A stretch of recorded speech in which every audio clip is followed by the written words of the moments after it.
আসসালামু আলাইকুম এভরিওয়ান, সবাই কেমন আছেন? গ্রিন লাভ চ্যানেলের পক্ষ থেকে আপনাদের সবাইকে স্বাগত। আজ একটা কথা বলতেই হবে বন্ধুরা, জীবনে কখনো কি এমন হয়েছে আমি কি পারবো না? নিজেকে নিয়ে সন্দেহ, চারপাশে কেউ বিশ্বাস করে না, সময়টা বুঝি একেবারেই আপনার পক্ষে না। তখন একটা জিনিস মনে রাখবেন, এমন কোনো সফল মানুষ নেই যার জীবনটা শুরু থেকেই সহজ ছিল।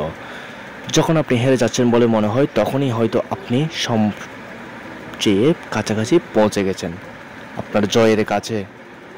পাহাড় দেখলে ভয় নয়, উল্টো ভাবুন, এই পাহাড়টাই প্রমাণ করবে আপনি কতটা শক্তিশালী। আপনি যদি প্রতিদিন এক কদমে এগিয়ে যান, দিন শেষে আপনি দাঁড়িয়ে থাকবেন সবার চেয়ে অনেকটা সামনে। আপনার স্বপ্ন কেউ এসে পূরণ করে দেবে না, আপনাকেই করতে হবে। আর আমি গ্রিন লাভ চ্যানেল আবিদ হোসেন অ্যাডমিন সবসময় আপনাদের পাশে আছি, একসাথে শেখার, জেতার, আগানোর যাত্রায়। তাই আজ না থেমে এক পা সামনে ফেলুন। আপনার গল্প একদিন অন্য কাউকে অনুপ্রাণিত করবে। চেষ্টা করুন, বিশ্বাস রাখুন, জয় হবেই। ভিডিও ভালো লাগলে একটা লাইক দিন, সাবস্ক্রাইব করে পাশে থাকুন এবং কমেন্টে জানিয়ে দিন আপনার স্বপ্নটা কি। পরবর্তী ভিডিওতে দেখা হবে। সবাই ভালো থাকবেন, এগিয়ে যান। আজ না হয় কাল, কিন্তু আপনি জিতবেনই। আসসালামু আলাইকুম।